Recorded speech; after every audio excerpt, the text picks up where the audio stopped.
Floyd's murder.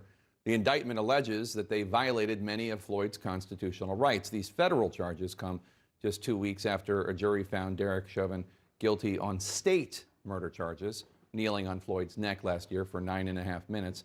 And as the three other officers involved, Tu Tao, J. Alexander King, and Thomas Lane all face a trial on state charges in August. CNN's Omar Jimenez has been following the Floyd case from the beginning, and he joins me now. Omar, exactly what are these four officers now charged with, and could this lead to another trial? How is this handled?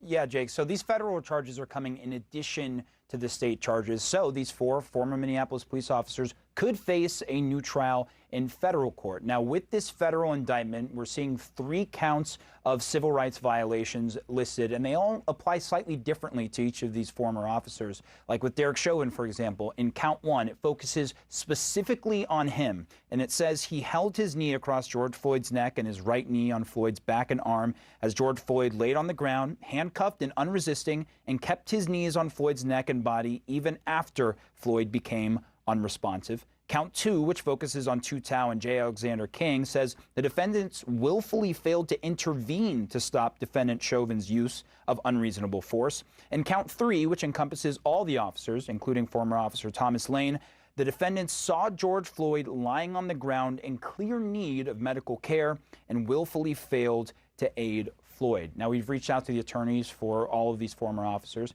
Eric Nelson, the attorney for Derek Chauvin, along with the attorney for J. Alexander King, said no comment. The others have yet to get back to us, but we should also note this is different from the state cases playing out for which Chauvin was recently convicted and where he awaits sentencing, and different from a recently announced Department of Justice probe into patterns and practices of policing at the Minneapolis Police Department. And Omar, Chauvin also faces new federal charges in connection to a 2017 case? That's right. A separate federal indictment for Derek Chauvin that also came out today focuses on a 2017 incident where he responded to a domestic assault call and allegedly put this teen on the ground, his knee on his neck, and kept that knee there, allegedly even after he was in handcuffs, had stopped resisting, and when he was in the prone position. So 2 counts of civil rights violations being charged there as he faces multiple, and that other indictment, which of course includes all of the 4 former officers tied to George Floyd's death. Jake? All right, Omar Jimenez, thanks so much. Appreciate it. Also in the national lead today, in North Carolina, a judge's order allows the family of Andrew Brown Jr. to see more body camera videos that show the deadly encounter with deputies in Elizabeth City, North Carolina. But the family can only see a portion of the footage. Brown was shot and killed April 21st when deputies tried to serve him with a warrant on drug charges. The new court order reveals there's nearly 2 hours of footage of the incident, but the Brown family can only view fewer than 20 minutes. CNN's Evan McMorris Santoro is in Elizabeth City, not far from the Virginia border. Evan, why is the judge restricting what the family can see? Well, Jake, the judge says that the law here in North Carolina around body cam footage only allows him to show the family the portions of the video that actually have Andrew Brown Jr. in them. And it requires him to shield anything that can identify specific deputies. So you get this very convoluted order that shows specific time codes that are that have to be sort of clipped together, edited together, and then redactions that are required to shield those deputies' identifications. Now, the Sheriff's Department just said just a very few minutes ago that they're going to go ahead and show that video to the family on Tuesday. So that's a big moment for them, but still, it obviously leaves them and most of the rest of us in the public in the dark about what the majority of this body cam footage shows. The Brown family has seen about 20 seconds of footage so far on April 25th. They said that that footage makes it clear to them that this shooting was unjustified. A source close to the family told CNN today that they don't expect this new footage to change that perception very much.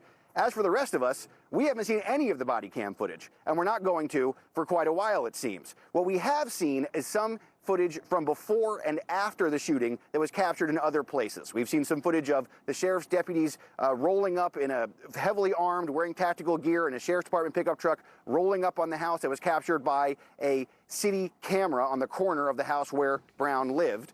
And we see some footage of the aftermath of the shooting captured by a neighbor across the street who filmed from the porch. So that so far is all that we have seen. And according to the judge, it's all we're able to see for quite a while. Jake? Well, Evan, will the courts ever allow this video to be released publicly, ever?